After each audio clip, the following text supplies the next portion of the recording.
Hello, it is October.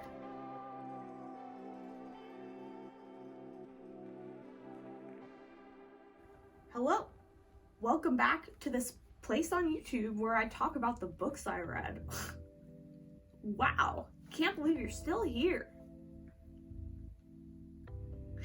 Anyway, I read a lot of spooky books in the month of October, so I wanted to talk about them because I read more of them than anything else for the most part.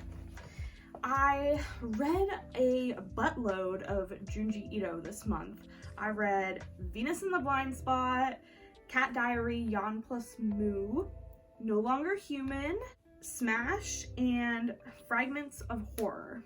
I think my favorites of the month were probably Venus in the Blind Spot and Remina.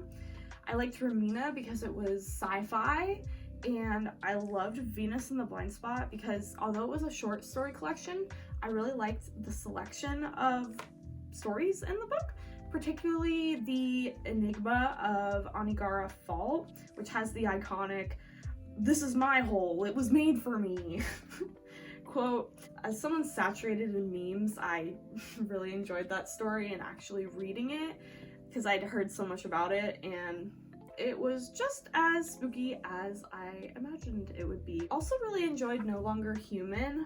I don't know if I would classify it as horror since it is like a manga adaptation of a novel. It was more of just like a story about a man that had had a really traumatic life and all the horrible things that were happening as a result of his constant self-indulgence and nihilism. I think it's definitely my favorite manga I've ever read. I wish that I owned a physical copy.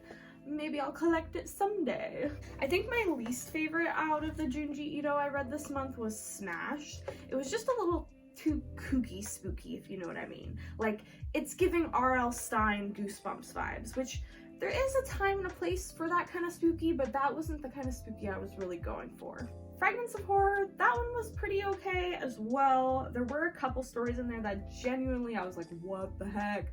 But a couple of them are like, really?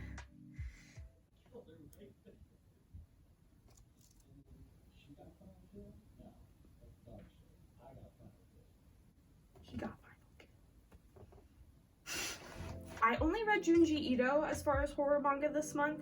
However, I did read a couple graphic novels that I would consider horror. The first one being Gideon Falls, The Black Barn. This is just the first graphic novel in the series. I have a couple more of them that I'm gonna read. The first one was pretty spooky. It's about this guy who moves to this town. The town is like haunted by this like black barn that people see, and like it drives people crazy. It sounds stupid, but I think the execution of it is really well done in the book. The art style is not for everyone. It's very unique. It's by Lemire, but it doesn't look like Sweet Tooth. It's a different art style. I don't know how to explain it.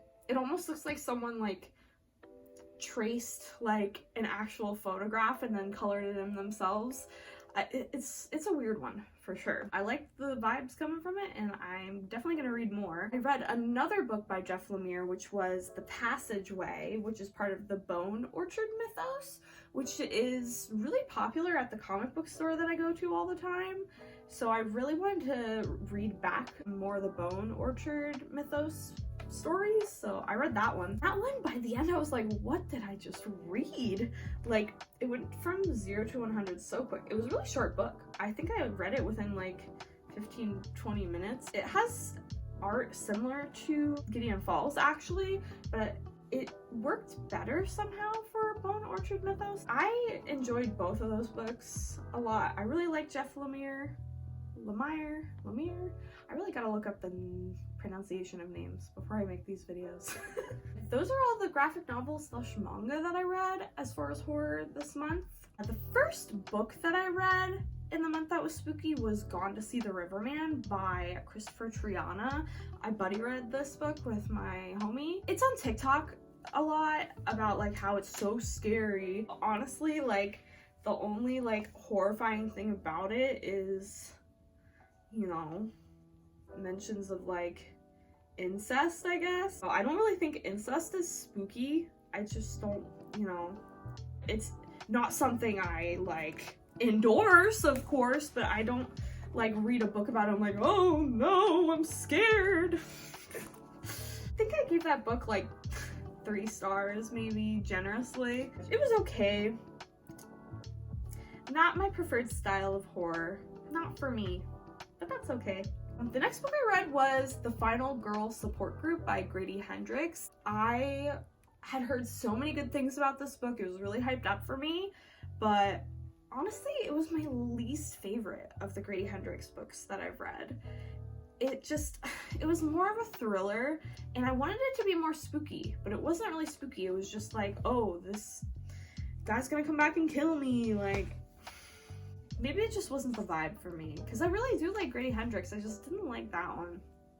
However, I did read another Grady Hendrix book. I listened to the audiobook of Horrorstör, which is like basically about this IKEA ripoff that the protagonist works at, that, you know, she works a night shift and all these like really messed up things start happening. How, you know, when you're in IKEA, like they take you through so many twists and turns that you like lose direction of where you are.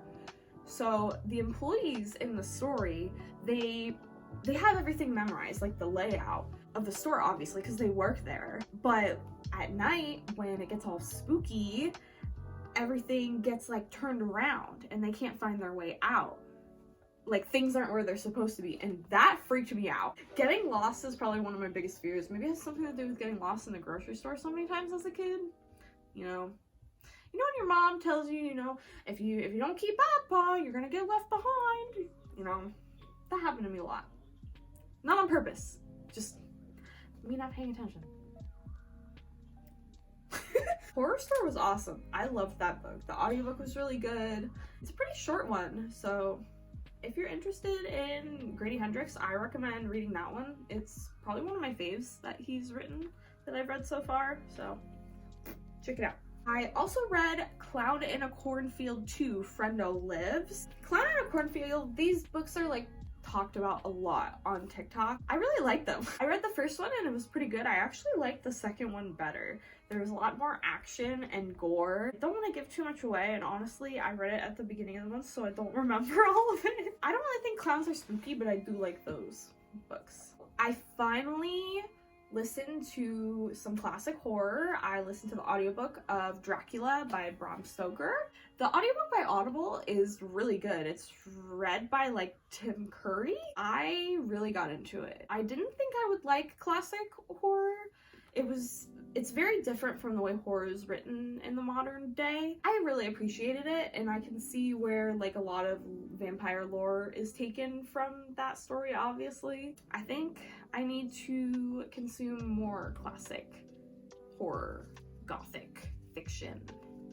I also read the novella Nothing But Blackened Teeth by Cassandra Khaw. I've noticed a lot of people really don't like Nothing But Blackened Teeth because it's like overly descriptive. I would call it more lyrical. A lot of people thought it like took away from the story with it being so descriptive. I liked it though. I don't know why people are hating on it. I thought it was spooky, but it was gross, and it definitely made me go like, ooh, shiver me timbers. Wait, that's not a spooky phrase. You know what I'm talking about. One book that I liked a little more than I thought I would was Christine by Stephen King. I didn't really think this book was scary. I don't think a car being like possessed is really a scary concept. I think it's kind of goofy. It was a good story. I gave it like 4 stars. Last, but certainly not least, because this was my favorite read of the month, Theme Music by T. Marie Vandelly. The whole concept of the book is this girl who her whole family was murdered. When she was a baby, she ends up finding the house her family was murdered in on the market and decides to buy it and move in.